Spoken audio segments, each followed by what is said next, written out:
Damai sejahtera dari Allah Bapa itulah yang melampaui akal dan pikiranmu di dalam Kristus Yesus Tuhan kita. Amin.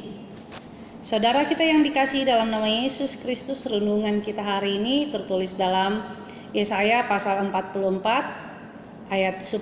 Saya akan bacakan buat kita semuanya. Siapakah yang membentuk Allah dan menuang patung yang tidak memberi faedah? Demikianlah firman Tuhan. Kita yang dikasihi dalam nama Yesus Kristus, hal yang sangat tidak disukai Tuhan, bahkan Tuhan benci, adalah penyembahan berhala. Karena apa? Karena kita menduakan Tuhan. Karena apa? Karena Allah yang menciptakan kita. Ketika manusia membentuk Allahnya sendiri, membuat Allahnya sendiri dengan pikirannya dari patung atau lembu emas dan lain sebagainya, berarti dia mendukakan hati Tuhan. Karena itu jelas firman Tuhan katakan titah kedua, jangan perbuat bagimu patung yang menyerupai apapun yang ada di langit, di bawah bumi dan lain sebagainya, karena Allah tidak menyukainya.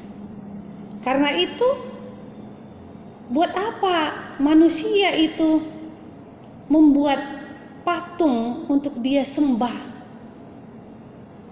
Apakah manusia itu bisa mengatur Allahnya? Allah di sini adalah huruf kecil? Tentu tidak. Yang kita sembah itu patung itu atau Allah itu, dia tidak bergerak. Dia hanya ilusi atau buah daripada pikiran kita. Tapi bagaimana kita menyembah Allah dan percaya kepada Allah yang hidup, yang menciptakan kita, bukan percaya kepada roh-roh nenek moyang kita. Dengan bagaimana? Dengan mengatakan bahwa roh mereka yang melindungi kita. Bukan roh nenek moyang kita yang melindungi kita, tetapi Allah lah yang melindungi kita. Bukan kepada roh nenek moyang kita mengadu tentang hidup kita, tetapi mengadulah kepada Allah. Bukan roh nenek moyang yang memberikan kesuksesan kepada kita, tetapi hanya Allah. Karena itu kita yang dikasihi dalam nama Yesus Kristus, jangan buang waktumu hanya untuk menyembah berhala. Sembahlah Allah yang hidup, yang engkau imani, maka engkau dan seisi keluargamu akan selamat. Amin. Kita berdoa. Terima kasih Tuhan Yesus buat anugerah-Mu.